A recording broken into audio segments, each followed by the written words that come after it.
Rajnarayan versus Indira Gandhi में Allahabad high court ने इंदिरा गांधी का चुनाव भ्रष्ट आचरण की वजह से fair and free election supreme court ने माना बेसिक स्ट्रक्चर है, जो कि मुझे लगता है कि राहुल जी ने अच्छी तरह से इसको देखा नहीं। और मुझे ये भी लगता है कि उनको ये भी पता नहीं है कि भारत के कॉन्स्टिट्यूशन में किस आर्टिकल के तहत में चुनाव आयोग को अधिकार दिए गए हैं। राहुल जी ने, जो कांग्रेस के नेता है, बिहार के चुनाव के पहले ही SIR पे जो जिस हिसाब से बोले और बिहार की जनता ने इनको खारिज कर दिया, इनको रिजेक्ट कर दिया। पार्लियामेंट अपने किसी भी एक्ट के द्वारा, पार्लियामेंट किसी भी लॉ के द्वारा 324 को कमजोर नहीं कर सकता, उसको अमेंड नहीं कर सकता। और प्रेसिडेंट रूल लागू किया। और ये लोग बात करते हैं कि इलेक्शन कमीशन में कौन होना, कमेटी में कौन होना चाहिए, कौन नहीं होना चाहिए। अरे भाई, आप तो हो, और उसके बाद में आपने तो ऐसी कमेटी भी नहीं बनाई, कभी एक्ट भी नहीं लाए कि उस टेक्नोलॉजी के तहत में हम कह सकते हैं कि EVM में किसी तरह की कोई कमी नहीं हो सकती। और सुप्रीम कोर्ट में भी ये मामला गया, वहां पे भी देखा गया, इन्होंने वहां पर भी कंप्लेंट करी, केस लड़ा, उसके बाद में भी जो है वो उनको कुछ भी नहीं मिला। तो अब इनको देख लेना चाहिए EVM और बैलेट पेपर और SIR, ये जो मुद्दे फालतू उठा करके इनको कुछ नहीं मिलेगा। मैं धन्यवाद दूंगा सुप्रिया सुले जी को, उन्होंने कहा कि मैं EVM और इस तरह की बातें जो हैं SIR वगैरह की मैं नहीं उठाना चाहती, लेकिन दूसरी बातें जो उन्होंने उठाई उसके में मैं उनके साथ में उसमें संबंध नहीं रखता हूं। मुझे आपने बहुत ही महत्वपूर्ण चुनाव सुधार के विषय पर बोलने का मौका दिया, इसके लिए आपको बहुत बहुत धन्यवाद। काफी विषय जो है हमारी पार्टी की तरफ से और कई वक्ताओं ने उन्होंने कवर कर चुके हैं, लेकिन मैं बताना चाहूंगा खास करके वो विषय जिसमें भारतीय संविधान के द्वारा चुनाव आयोग को अधिकार दिए गए हैं, जो कि मुझे लगता है कि राहुल जी ने अच्छी तरह से इसको देखा नहीं। और मुझे ये भी लगता है कि उनको ये भी पता नहीं है कि भारत के कॉन्स्टिट्यूशन में किस आर्टिकल के तहत में चुनाव आयोग को अधिकार दिए गए हैं। अगर हम देखें आर्टिकल 324, उसके तहत में जो एग्जीक्यूटिव पावर सेंट्रल गवर्नमेंट के पास है, वो पैरेलल पावर जो है, जिसको हम कह सकते हैं कि इंडिपेंडेंट पावर जो है, आर्टिकल 324 के तहत में चुनाव आयोग के पास में एग्जीक्यूटिव पावर है। और उस पावर को भारत के संविधान में ऐसी व्यवस्था की गई है कि उस पावर को पार्लियामेंट भी किसी भी एक्ट के द्वारा, चाहे वो 327 के तहत हो, चाहे विधानसभा का 328 के तहत हो, पार्लियामेंट अपने किसी भी एक्ट के द्वारा, पार्लियामेंट किसी भी लॉ के द्वारा 324 को कमजोर नहीं कर सकता, उसको अमेंड नहीं कर सकता। अगर 324 अगर अमेंड होता है, सिर्फ और सिर्फ 368 के तहत भारत का संविधान जब अमेंड होता है तभी हो सकता है, और वो भी सुप्रीम कोर्ट के जजमेंट के तहत में, क्योंकि ये चुनाव आयोग को जो पावर है वो हमारे डेमोक्रेसी का बेसिक स्ट्रक्चर का पावर है, वो भी अमेंड नहीं किया जा सकता। तो चुनाव आयोग को जो एग्जीक्यूटिव पावर है वो इमेंस है। हमें रिप्रेजेंटेशन ऑफ पीपल एक्ट को देखने के पहले हमें यह देखना चाहिए कि 324 में जो पावर है चुनाव आयोग के पास में, उन पावर को चुनाव आयोग जो है, जो revision of voter list intensive revision जो चल रहा है, तो ये जो है स्पेशल इंटेंसिव रिवीजन जो चल रहा है, ये 324 के तहत में चुनाव आयोग को पावर है, और किसी भी पार्लियामेंट भी बैठ करके उसको लिमिट नहीं कर सकती, उसको कमजोर नहीं कर सकती, उसको कम नहीं कर सकती। अगर 324 में आपके सामने 3 लाइन पढ़ के बताऊं, superintendence direction and control of election to be vested in election commission, the superintendence direction and control the preparation of the electoral rolls, the preparation of the electoral rolls include special intensive role, each and everything. It is so exhaustive that there is no need to go anywhere. We can see only in Article 324 the power of election commission is there, and at the cost of repetition I am saying that this power of election commission under Article 324 can't be curtailed even under Article 327, because Article 327 specifically provides that Parliament can make a law, Parliament can enact a law without, in accordance with the Constitution of India, without prejudice the power contained under Article 324 of the Constitution of India, meaning thereby कि हमारे parliament के द्वारा भी किसी act के द्वारा election commission के जो पावर हैं, control the preparation of the electoral rolls को खत्म नहीं किया जा सकता। जो SIR का आप मुद्दा कह रहे हैं वो इसमें बिल्कुल क्लियर कट आता है। दूसरी बात आई उसके कॉन्स्टिट्यूशन का कि जो मेंबर्स जो हैं, आप देखिए 2023 तक जब सुप्रीम कोर्ट का जजमेंट हुआ पहली बार, उसके पहले जो अपॉइंटमेंट जो थे वो on the aid and advice of the council of minister president of India के द्वारा किया जाता था आर्टिकल 324(2) के तहत में। और कॉन्स्टिट्यूशन में साफ लिखा है कि ये व्यवस्था तब तक रहेगी जब तक पार्लियामेंट कोई लॉ नहीं बना ले। लेकिन उसके बीच में 2023 में सुप्रीम कोर्ट ने, क्योंकि पार्लियामेंट ने उस समय कोई लॉ नहीं बनाया था, तो सुप्रीम कोर्ट ने अपने जजमेंट के द्वारा कहा, जो कि सब मिस रीड कर रहे हैं, मिस इंटरप्रेट कर रहे हैं और गलत बता रहे हैं, लेकिन उसमें साफ कहा जब तक ये पावर पार्लियामेंट की है, लेकिन क्योंकि ये फील्ड अनऑक्युपाइड है। आपने तो उनका सुना, वो आपका सुनने के लिए है नहीं। और पार्लियामेंट ने लॉ बनाया नहीं है। जब तक पार्लियामेंट लॉ बनावे तब तक जो है ये हम व्यवस्था दे रहे हैं। कमिटी जो है prime minister of India, chief justice of India और अपोजिशन लीडर ये रहेगा। उसके बाद में जब उन्होंने कहा कि ये व्यवस्था तब तक ही होगी जब 2023 में ही पार्लियामेंट ने एक्ट बना लिया, पार्लियामेंट ने लॉ बना लिया, उस लॉ को यहाँ बैठ करके लोगों ने बनाया और वही लोग वापस कह रहे हैं कि ये कैसे हो सकता है। ये पार्लियामेंट का लॉ है, एक्ट है, एक्ट के तहत में कमिटी कॉन्स्टिट्यूट हुई है और कमिटी तो अब हुई है 2023 में, लेकिन 23 के पहले 1950 से लगा करके इलेक्शन कमीशन की जो नियुक्ति होती थी वो प्रेसिडेंट ऑफ इंडिया के तहत उनके द्वारा होती थी। लेकिन अब उनको गाइडेंस देने के लिए उस कमेटी में प्राइम मिनिस्टर ऑफ इंडिया और अपोजिशन लीडर साथ में, ऐसा नहीं कि उनको नहीं रखा है। और उसके बाद में एक कैबिनेट मिनिस्टर, तीनों की कमेटी बनी है, उसके आधार पे ये होता है। तो इससे साफ जाहिर होता है कि ये जो कानून जो है उसको पढ़ना नहीं चाहते, जनता को जो है एक गलत मैसेज देना चाहते हैं। और अगर ये होता, अगर आपको तकलीफ है तो आपने केस सुप्रीम कोर्ट ने लगा रखा है, आप वहां पर जाकर के बात करिए, एक्ट आपने चैलेंज कर रखा है और सुप्रीम कोर्ट ने उस पर कोई स्टे नहीं दिया है। और उसके बाद में जो पार्लियामेंट की जो पावर जो है 324 की, मैं आपको सभापति महोदय बताना चाहूंगा कि अगर आप देखेंगे कि डॉक्टर BR अम्बेडकर जी ने भी, उन्होंने आर्टिकल 324 के जब उनके कॉन्स्टिट्यूएंट असेंबली में भी उन्होंने कहा कि ये जो इलेक्शन कमीशन है वो एग्जीक्यूटिव पावर से इंसुलेटेड है आर्टिकल 324 में। और सुप्रीम कोर्ट में भी जब ये मामले आए तो सुप्रीम कोर्ट ने भी अपने जजमेंट में, लेटेस्ट जजमेंट में, अनूप बारावाल में ये साफ कहा सुप्रीम कोर्ट ने, पैरा 206 में मैं पढ़ के बताना चाहूंगा, article 324 is a reservoir of power to be used for holding free and fair elections. The commission as a creature of the constitution may exercise it in an infinite variety of situation. In a democracy, the electoral process play a strategic role. तो supreme court भी जो है इसको बताता है कि ये power election commission के पास है, इन्फिनिटी वैरायटी ऑफ सिचुएशन में वो एक्सरसाइज कर सकता है, जिसमें हम कह सकते हैं कि SIR भी शामिल है।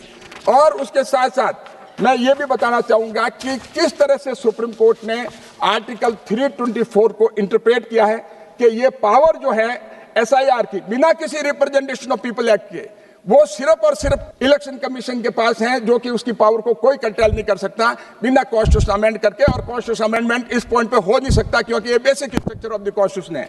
तो अगर हम देखें मोहिंदर सिंह गिल में, तो मैं एक पैरा पढ़ना चाहूंगा 113 उस केस का। Article 324(1) is thus couched in wide terms. Even so, both Article 327 and 328 are subject to the provision of the Constitution, which include Article 324. The framers of the Constitution took care to leaving scope for exercise of residuary power by the Commission. This residuary power is SIR. Every contingency could not be foreseen. That is why there is no hedging in Article 324. The Commission may be required to cope with some situation which may not be provided for in the enacted laws and rules. Further, मैं एक इसका भी पढ़ना चाहूंगा, अमीन Ahmad case का एक para पढ़ना चाहूंगा, para 7। Parliament enacted the Representation of the People Act by virtue of the legislative authority confirmed by Article 327 of the Constitution. Article 327 is, however, made expressly subject to other provisions of the Constitution, that is Article 324. In this connection, Article 324 is important. Article 324(1) states that the superintendent's direction and control of the preparation of the electoral roll for and conduct of all election to Parliament and to legislature of every state, including the appointment of the election tribunal for the decision of the doubt and dispute arising out of or in connection with the election to the Parliament and to the legislature of the state shall be vested in the Election Commission. Even Supreme Court और judiciary भी जो है ऐसे matter में interfere नहीं करता। तो मैं ये बताना चाहूंगा सभापति महोदय, हमारे विपक्ष के नेता, लीडर ऑफ अपोजिशन, उन्होंने कॉन्स्टिट्यूशन की किताब तो रख दी दुनिया को दिखाने के लिए, लेकिन उनको कॉन्स्टिट्यूशन के बारे में आज अगर होते तो हम पूछ लेते हैं कि आप आर्टिकल 324 का स्कोप और स्पिरिट क्या है, तो अभी पता लग जाता है कितना है। तो सिर्फ कॉन्स्टिट्यूशन किताब रखने से नहीं होगा। बाबा साहब ने कॉन्स्टिट्यूएंट असेंबली में क्या कहा और कॉन्स्टिट्यूशन में क्या है, स्पिरिट, ऑब्जेक्ट और इंटेंट क्या है और इलेक्शन कमीशन का पावर क्या दी हुई है, ये जानना जरूरी है। सिर्फ एक वर्ड रट जाना कि चोर, वोट चोरी और SIR नहीं हो सकती है। इसी वजह से वो हमारे मेघवाल साहब ने सही कहा कि जो धूल जो है वो आईना पे नहीं चेहरे पे है। तो जब तक वो साफ नहीं करेंगे चेहरे की धूल, तब तक तो ये बीजेपी को हिला नहीं सकता। और जब उनको समझ में आ जाएगी धूल चेहरे पे है, उसको साफ पहले करनी है, जब ये पता लग जाएगा तो फिर ये सब कुछ हो जाएगा। तो इसीलिए लगातार झूठ बोलना, क्योंकि इलेक्शन में भी कहा था कि भारत का संविधान बदल रहा है लोकसभा के चुनाव में, लेकिन आप देखिए कि हमारे भारत के जो, मैं तो इलेक्शन रिफॉर्म्स के लिए एक और आपसे रिक्वेस्ट करूंगा सभापति महोदय कि एक रिप्रेजेंटेशन ऑफ पीपल एक्ट में ऐसा प्रोविजन भी होना चाहिए कि झूठ बोलने की सख्त सजा होनी चाहिए, जो हमारे देश में नहीं है। कोई भी कुछ भी बोल लेता है, ऐसा रिप्रेजेंटेशन ऑफ पीपल एक्ट में पार्लियामेंट को इलेक्शन रिफॉर्म के तहत में ऐसा कानून लाना चाहिए जो कि झूठ बोलने की सजा जो है उसकी मेंबरशिप जो है, चाहे लोकसभा का हो चाहे विधानसभा का हो और चाहे किसी तरह का रिप्रेजेंटेटिव जहाँ रिप्रेजेंटेशन ऑफ पीपल एक्ट लागू होता है, उसकी सदस्यता जो है खत्म होने का इसमें प्रावधान रखा जाना चाहिए। सभापति महोदय, मैं ये भी बताना चाहूंगा कि इसके साथ साथ जो पावर जो है, क्योंकि इलेक्शन कमीशन को एक इंडिपेंडेंट माना, सुप्रीम कोर्ट को, जुडिशरी को, सुप्रीम कोर्ट, हाई कोर्ट को इंडिपेंडेंट माना है, उनके जजेस का इम्पीचमेंट का बिल्कुल अलग से प्रोसीजर है। इसी तरह से election commission, chief election commissioner हो या इलेक्शन कमिश्नर हो, उनके लिए भी वही उसी तरह का प्रोसीजर किया है इम्पीचमेंट के लिए। तो इसीलिए कंप्लीटली जो है उनको प्रोटेक्ट किया है। वो इंडिपेंडेंट ऑथोरिटी है, वो इंडिपेंडेंट ऑथोरिटी, क्योंकि मैं ये भी बताना चाहूंगा, इंडिपेंडेंट ऑथोरिटी होने से हमेशा इनको तकलीफ आई कई जगह। राजीव गांधी जी को भी आई कुछ इलेक्शन कमिश्नर से। तो इम्पीचमेंट के अलावा अब जो SIR की जो बात कर रहे हैं, तो अगर इनसे सवाल पूछे सिर्फ सीधा कि जो मतदाता, अब आप देखिए 2002 के बाद में जो अर्बनाइजेशन हुआ, कई लोग शहरों में बसे, पूरा ग्लोबलाइजेशन की वजह से कई लोग जो हैं एक स्थान से दूसरे स्थान पर गए और वहां पर ऑर्डिनरी रेजिडेंट नहीं है, जो कि रिक्वायरमेंट है, सिटीजन और ऑर्डिनरी रेजिडेंट। इसमें कई लोग ये कंफ्यूज करते हैं, उसमें दोनों रिक्वायरमेंट है कि वो सिटीजन भी होना चाहिए, ऑर्डिनरी रेजिडेंट होना चाहिए। ऑर्डिनरी सिटीजन तो ये है कि वो वोटर कहीं का हो सकता है जहाँ का ऑर्डिनरी रेजिडेंट हो। तो अगर वहाँ का ऑर्डिनरी रेजिडेंट नहीं है और उसका वोटर लिस्ट में वहाँ पर नाम है और दूसरी जगह 20 साल, 25 साल, 30 साल पहले शिफ्ट हो चुका है और वहाँ भी नाम है, तो कहने का मतलब है कि उसके जो डुप्लीकेशन है नाम की, उस नाम को ठीक करना या नहीं करना। जैसे राहुल जी ने बता रहे थे कि अपने उनके कांग्रेस के हमारे मित्र सब फोटो बता रहे थे कि ये ब्राजीलियन लेडी है, इसका इतनी बार जो नाम यहाँ हो गया है। इन चीजों को जो आपके समय से गलतियां हुई हैं, जो 2014 के पहले आपने वोटर लिस्ट को जो बिगाड़ रखा है, उसको ठीक करने के लिए एक SIR जो है ये बहुत जरूरी है, देश हित में और पब्लिक इंटरेस्ट में। और जो मतदाता मर गए हैं, जो डेथ हो गई है, क्या उनको उस लिस्ट में रखना चाहिए? जहां पर 22 लाख मतदाता जो है बिहार में जो ऑन रिकॉर्ड है वो मर चुके हैं, लेकिन ये चाहते हैं कि ऐसे लोगों के नाम वहां पर लिस्ट में रहे जिससे ये फर्जी मतदान कर सके, जो इनकी आदत पड़ी हुई है लगातार। और इसीलिए इसी आधार पे इन फर्जी मतदाताओं, जो मरे हुए मतदाताओं के एवज में जाके ये वोट देते थे या वोट दिलवाते थे, तो इस तरह की इनकी आदत बन गई। और जो उसके अलावा कई लोगों का अता पता नहीं है, कई लोग रोहिंग्या हैं, जैसे बिहार की मैं बात नहीं करूंगा, बंगाल वगैरह में जो निशिकांत जी बता रहे थे कितने % बढ़े। तो लोग जो बांग्लादेशी है दूसरे देश के आकर करके, और वो अगर चुनाव में भाग लेंगे तो ये सरकार कैसे लड़े देगी। जो काम इनको करना था वो काम मोदी जी कर रहे हैं और हमारे गृह मंत्री अमित शाह जी कर रहे हैं। तो ये काम कांग्रेस को बहुत पहले कर लेना चाहिए था ये मतदाता के सुधार में। तो लगभग 65 लाख ऐसे मतदाता थे जिनके नाम जो हैं वो फर्जी जुड़े हुए थे। अगर वो सही होते तो सक्षम अधिकारी के सामने आकर करके अपनी परिवेदना देते, कंप्लेंट करते, एप्लीकेशन देते नाम जुड़वाने के लिए। लेकिन जहाँ 65 लाख में जो मेरी जानकारी में आया वो सिर्फ 70,000 लोगों ने अपने नाम जुड़वाने के लिए एप्लीकेशन दी। इसका मतलब 64 लाख लोगों को, 64 लाख से भी ऊपर उन लोगों को उससे कोई लेना देना नहीं था। तो इस तरह के, और जहां तक वो कह रहे हैं कि गलती, मैं बता दूं सभापति महोदय, जो BLA होता है वो रेस्पेक्टिव पार्टी का होता है। उनकी उस गांव में और बूथ में जिम्मेवारी है और वो देखते हैं, और जाकर के देख करके नाम जुड़वाना नहीं जुड़वाना, कौन जुड़ना किसका कोई गलत जुड़ा हुआ हटवाना, और कोई मतदाता सही है तो उसका जुड़वाना, ये काम BLO का है और इनके पार्टी के सभी लोग लगे हुए थे।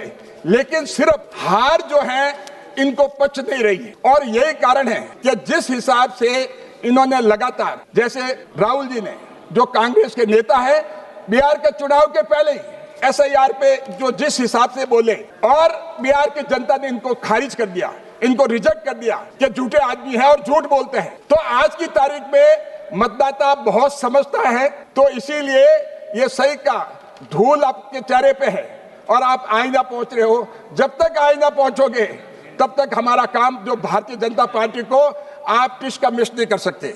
और उसके साथ साथ मैं वेस्ट बंगाल की बात करूंगा। वेस्ट बंगाल में भी जो SIR है वहां तो और भी जरूरी है, क्योंकि जिस हिसाब से बांग्लादेश का बॉर्डर ओपन किया गया और आराम से आने दिया जाएगा लोगों को, वहां पर लाखों की संख्या में वो लोग हैं और वो कह रहे हैं कि मिले नहीं। अब होने ये लगा कि वो भागने लगे वापस, उनको पता है कि पकड़े जाएंगे। तो उसमें अगर आप देखें आप वेस्ट बंगाल में तो ये हाल हो रखा है कि एक भय का वातावरण खड़ा कर दिया। 2023 में पंचायत पोल में वेस्ट बंगाल में, जो कि TMC का वहां शासन है, वहां पर 40 लोगों की मृत्यु हुई इलेक्शन वायलेंस में, और करीब 20,000 बूथ जो हैं वो कैप्चर हुए। और ये नहीं, मैं सभापति महोदय आपको बताना चाहूंगा कि किस हिसाब से अभी जो एक्ट की बात की हमारे कांग्रेस के मित्रों ने, कि एक्ट 2023 में जब प्रावधान है स्पेशली, और जब आप सुप्रीम कोर्ट में चैलेंज है और आपको पता है और आप वहां जाते हैं, तो जब पार्लियामेंट ने जब लॉ पास कर दिया तो यहाँ पर बोलने का कोई औचित्य नहीं है। पार्लियामेंट का काम पूरा हो गया, पार्लियामेंट कुछ कर नहीं सकती। पार्लियामेंट ने जब मेजोरिटी से लॉ पास कर दिया तो अब सुप्रीम कोर्ट उसको देखेगा, और सुप्रीम कोर्ट ने भी पहले ही कह दिया कि ये व्यवस्था जो हम दे रहे हैं जजमेंट के द्वारा, वो दे रहे हैं जब तक पार्लियामेंट कानून नहीं बनाती, क्योंकि भारत के संविधान में साफ लिखा हुआ है, इंडिकेट किया हुआ है कि जब तक पार्लियामेंट कानून नहीं बनाती तब तक हम जो दे रहे हैं कमेटी की व्यवस्था रहेगी। जो ही पार्लियामेंट कानून बना देगी तो उसके हिसाब से होगा। लेकिन सुप्रीम कोर्ट ने ये तो नहीं कहा कि आप कमेटी कैसे बनाएंगे, ये कहीं इंडिकेट नहीं किया। लेकिन ये जबरदस्ती उस बात को लेकर के चल रहे हैं जिसमें कोई सब्सटेंस नहीं हो। और मैं ये भी बताना चाहूंगा सभापति महोदय कि जिस हिसाब से ईवीएम और बैलेट की बात करते हैं, जैसे हमारे पूर्व वक्ताओं ने बताया, ईवीएम जो है वो अभी से नहीं है, ईवीएम बहुत पहले से, और ईवीएम जो है 2014 से बहुत पहले से। लेकिन जब तक ये चुनाव जीतते रहे 2014 के पहले, उस समय ईवीएम में कोई गड़बड़ी नहीं हुई, और उस समय ईवीएम का जो स्टैंडर्डाइजेशन था, जो टेक्नोलॉजी थी, कम थी, उस समय उनको कोई तकलीफ नहीं थी जब तक चुनाव जीतते। लेकिन ये अजीबो स्टैंड है, अजीबो गरीबो स्टैंड है, जब चुनाव हार रहे हो आप तो अपने आप को नहीं देख रहे हो कि हमारी गलती क्या है, कि जनता जो है देश की वो इसमें अभी आपके बातों में आने वाली नहीं है। हमारा मतदाता, देश का मतदाता बहुत समझदार है, इसीलिए आप बिहार में रिजेक्ट हुए, और बिहार में रिजेक्ट होने के बाद में भी अभी तक समझ में नहीं आई है, क्योंकि मतदाताओं ने जो बिहार में जो शुरू में स्थिति थी, जब मतदाताओं ने कहा कि ये पार्टी सिर्फ झूठ बोलती है और जनता को बेवकूफ बनाने की कोशिश करती है मतदाता को, इसीलिए पूरी तरह से रिजेक्ट किया और 5-6 सीटों तक ये सीमित होकर के रह गए। और बैलेट पेपर की बात करते हैं। बैलेट पेपर जैसे बताया कि जिस हिसाब से बैलेट पेपर पे पहले ये कब्जा करते थे, अब वो स्थिति आ रही है। उस वजह से लंबे समय तक इन्होंने उस बैलेट पेपर के आधार पे ये किया सारा। और अब जब टेक्नोलॉजी जो है जो इतनी बढ़ गई है कि उस टेक्नोलॉजी के तहत में हम कह सकते हैं कि ईवीएम में किसी तरह की कोई कमी नहीं हो सकती। और सुप्रीम कोर्ट में भी ये मामला गया, वहां पे भी देखा गया, इन्होंने वहां पर भी कंप्लेंट करी, केस लड़ा, उसके बाद में भी जो है वो उनको कुछ भी नहीं मिला। तो अब इनको देख लेना चाहिए ईवीएम और बैलेट पेपर और एसआईआर, ये जो मुद्दे फालतू उठा करके इनको कुछ नहीं मिलेगा। मैं धन्यवाद दूंगा सुप्रिया सुले जी को, उन्होंने कहा कि मैं ईवीएम और इस तरह की बातें जो हैं एसआईआर वगैरह की मैं नहीं उठाना चाहती, लेकिन दूसरी बातें जो उन्होंने उठाई उसके में मैं उनके साथ में उसमें संबंध नहीं रखता हूं। और जहां तक चार बातें जो खास करके राहुल जी ने कही कि सीजीआई को क्यों रिमूव किया, ये तो पार्लियामेंट ने किया। दूसरा का इम्यूनिटी जो है इलेक्शन कमिश्नर को, चीफ इलेक्शन कमिश्नर को, वो उन्होंने पता ही नहीं उनको कानून, उनको ये बात का ध्यान ही नहीं है कि इम्यूनिटी जो है वो इम्यूनिटी पब्लिक सर्वेंट को सबको मिलती है, इसमें कोई ऐसी बात नहीं है। और सिर्फ उनके पास में एक ही बात रह गई, सिर्फ एक ही बात कहते हैं कि वोट चोरी वोट चोरी। हमने आज उनका फिलोसॉफिकल भाषण सुना और भाषण सुनकर करके हमने कहा कि पहले कहाँ ले जा रहे हैं ये और कहाँ ले जाएंगे। तो हालांकि कई लोगों को समझ में, मुझे कई मेरे मित्र कह रहे थे क्या बोल रहे थे, मैंने कहा वो क्या बोल रहे थे उनको खुद को भी पता नहीं, अगर बाहर जाके पूछ लो उनको भी पता नहीं वो क्या बोल रहे थे।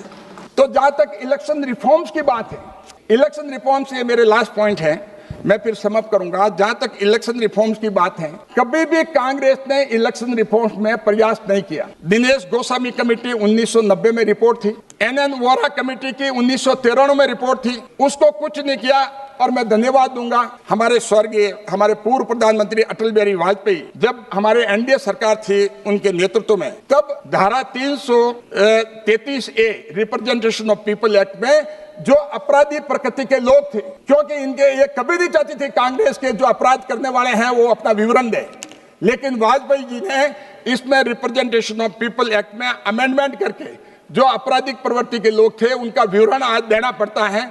उसकी वजह से पहले कितने भी लोग अगर पार्लियामेंट हो, मेंबर ऑफ पार्लियामेंट जो कि चाहे मर्डर किया हो चाहे कुछ किया हो, उसको डिस्क्लोज करने की जरूरत नहीं थी, लेकिन भारतीय जनता पार्टी की सरकार, एनडीए की सरकार ने ये पहली बार किया।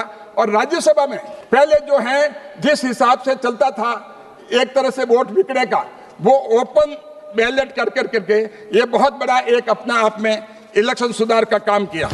और मैं सभापति महोदय ये भी बताना चाहूंगा, जो बात करते हैं चुनाव आयोग की एक कॉन्स्टिट्यूशनल संस्था के बारे में, उनके खिलाफ में बात करते हैं, मैं बात करना चाहूंगा कि राजनारायण वर्सेज इंदिरा गांधी में इलाहाबाद हाईकोर्ट ने इंदिरा गांधी का चुनाव भ्रष्ट आचरण की वजह से, fair and free election supreme court ने माना बेसिक स्ट्रक्चर है, और उस फ्री एंड फेयर इलेक्शन नहीं होने की वजह से, उनका भ्रष्ट आचरण की वजह से चुनाव रद्द हुआ। जब पूरे देश में आवाज उठी कि सियासत खाली करो, तो उन्होंने पूरे देश में इमरजेंसी थोप दी, और इमरजेंसी थोप के अपना चुनाव वैलिड कराने के लिए भारत के संविधान में संशोधन किया और ये लिखा कि प्राइम मिनिस्टर का और स्पीकर का चुनाव जो है उनका इलेक्शन चैलेंज नहीं हो सकता। आज तक इतिहास में कोई किसी देश में ऐसा कभी हुआ नहीं, लेकिन इस तरह का कार्य वो लोग जो ये बात कर रहे हैं, जब सुप्रीम कोर्ट ने, हमारी जुडिशरी इंडिपेंडेंट है, जब इलाहाबाद हाई कोर्ट ने फैसला दिया और उसके बाद में जुडिशरी ने, जब पार्लियामेंट ने अमेंडमेंट कर दिया कॉन्स्टिट्यूशन, उसको अपहेल्ड किया, लेकिन जनता की अदालत में 1977 में जब इंदिरा गांधी गई, तो उसके बाद में हमारी जुडिशरी से, पार्लियामेंट से, इलेक्शन कमीशन से भी ऊपर जो है वो जनता है, वोटर के पास गई तो बुरी तरह से 1977 में कांग्रेस को आउट किया जनता ने, इस आधार पे किया कि इमरजेंसी। तो आप सोच सकते हैं कि हमारे मतदाता जो है बहुत ही जागरूक है, समझदार है।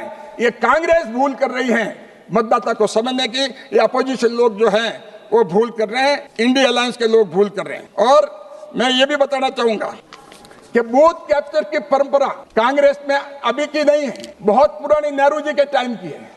सबसे पहले बूथ कैप्चर का मामला जो है 1957 में ये हुआ था, और उसके बाद में आपको तो सभापति महोदय, आप तो बहुत सीनियर मेंबर हैं, आपको तो ध्यान है कि 1987 में जम्मू एंड कश्मीर में क्या हुआ, 13 इलेक्टेड मेंबर को किस तरह से थ्रेट और रिगिंग करके और इलेक्शन को पूरे कब्जे में करना, ये कांग्रेस की उनके डीएनए में है। और यही नहीं, चुनी हुई सरकारों को 356 लागू कर करके मोर देन 100 टाइम उन सरकारों को भंग किया और प्रेसिडेंट रूल लागू किया।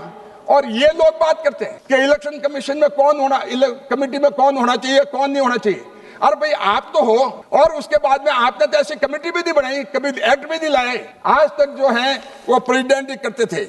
और जिस हिसाब से हम रिफॉर्म की बात करते हैं, मोदी जी के टाइम में जो रिफॉर्म हुए, नारी शक्ति वंदन अधिनियम 33% महिलाओं को रिजर्वेशन देने का काम किया है, तो प्रधानमंत्री मोदी जी ने किया। और यही नहीं, लागू अब होगा, लागू इस बार होगा, आप चिंता मत करो। और दूसरी बात, युवाओं की बात करते हैं। युवाओं का जो 18 साल की उम्र का है वो भारतीय जनता पार्टी से शुरू हुआ, लेकिन मोदी जी के टाइम में, क्योंकि 1 जनवरी को जो अगर 18 साल पूरी करेगा उसको वोट का अधिकार होगा, लेकिन पूरे साल तक अगर उसके 2 दिन पहले इलेक्शन हो जाए तो वो एलिजिबल नहीं होगा। लेकिन मोदी जी ने किया कि नहीं, इसकी एलिजिबिलिटी 4 स्टेप में करें। तो इसके लिए उन्होंने किया है कि 1 जनवरी, 1 अप्रैल, 1 जुलाई और 1 अक्टूबर। अब कभी भी जो है उस पीरियड में 18 साल का उसके पहले होता है तो वो वोट के लिए एंटाइटल होता है, नहीं तो उसको 5 साल के लिए इंतजार करना पड़ता। तो युवाओं के लिए अगर काम किया है तो प्रधानमंत्री मोदी जी ने किया है कि उनका भी पार्टिसिपेशन होना चाहिए, हमारे देश के भविष्य हैं। तो इस वजह से ये अपने आप में ये बहुत बड़ा काम हुआ है। और जिस हिसाब से चाहते हैं कि वन वोटर लिस्ट होनी चाहिए, 1 नेशन 1 इलेक्शन की जो बात है सभापति महोदय, ये अपने आप में बहुत बड़ा चुनाव का सुधार है। और इसमें गवर्नेंस का भी फर्क पड़ेगा। इकोनॉमिकली देश को करीब 5 से 7 लाख करोड़ रुपया 5 साल में फर्क पड़ेगा। लेकिन जब भी अच्छा चुनाव सुधार आता है, कांग्रेस और इंडिया अलायंस के लोग हमेशा विरोध करते हैं। ये कभी देश के हित में बात नहीं करते हैं। ये अगर बात करते हैं तो अपने हित में बात करते हैं, अपनी पार्टी के हित में बात करते हैं। और यही नहीं कि मोदी जी ने घर पे वोटिंग, हमारे पहली बार लोकसभा 2 मिनट मैं 7 बजे बिल्कुल खत्म कर दूंगा साहब, 7 बजे तक एक्सटेंड किया हुआ। और तो हमारे 2024 में लोकसभा का जो है इलेक्शन, उसमें दिव्यांग जो 40% जिनके दिव्यांग हैं, उसमें 90 लाख दिव्यांग को वोट देने का अधिकार मोदी जी ने दिया। और बुजुर्ग जो 85 प्लस के हैं, उसमें 81 लाख बुजुर्ग जो हैं उनके घर जाकर करके वोट देने का जो काम किया है। और यही नहीं, और मैं बताना चाहूंगा, हमारे गृह मंत्री अमित शाह जी के तहत में जो नक्सल एक्टिविटीज जो पहले थी, 2009 में लोकसभा चुनाव के तहत में करीब 18 लोग मारे गए। 2010 में करीब 76 सीआरपीएफ के लोग मारे गए नक्सल के द्वारा। और हमारे गृह मंत्री अमित शाह जी के उनके स्ट्रिक्ट होने की वजह से, और उन्होंने सरेंडर किया, माओइस्ट जो सरेंडर किया 210 लोगों ने अक्टूबर 2025 में किया, और नक्सल ने 1225 लोगों ने 2025 में किया। और ये सारे लोग जो हैं वो चुनाव में किसी न किसी तरह से गड़बड़ी करते थे, बूथ कैप्चरिंग करते थे। और यही नहीं, 2023 में 40 गांव ऐसे थे जो मतदान 40 साल के बाद में हुआ, और कुछ गांव ऐसे थे जो 1947 के बाद में पहली बार मतदान हुआ। तो मैं कह सकता हूं सर, और इलेक्शन कमीशन में मैं धन्यवाद देता हूं इलेक्शन कमीशन को कि उन्होंने, इलेक्शन कमीशन ने 2025 में करीब 28 सुधार किए हैं, और सभी पॉलिटिकल पार्टी से मिलकर करके। और सुनना है इनको, हो गया सर। और मैं यही बताना चाहूंगा कि हमारा चाहे एक बूथ है, एक बूथ पे एक वोटर है, वहां पर भी वोटर को अधिकार दिया गया। तो मैं बहुत बहुत अध्यक्ष जी आपका धन्यवाद करता हूं, आपने मुझे बोलने का मौका दिया चुनाव सुधार में। लेकिन एक मैं रिक्वेस्ट करता हूं, जो आप भी परेशान रहते हैं हमेशा, जो झूठ बोलने की आदत है, वो रिप्रेजेंटेशन एक्ट में एक सुधार होना चाहिए, अमेंडमेंट होना चाहिए कि झूठ बोलने के आधार पे उसकी सदस्यता चली जानी चाहिए। अगर ये हो गया तो कोई झूठ नहीं बोलेगा और गुमराह भी नहीं करेगा। सीनियर एडवोकेट पीपी चौधरी जी ने सदन के अंदर सारे विषयों को रख दिया है, इसलिए सदन की कार्रवाई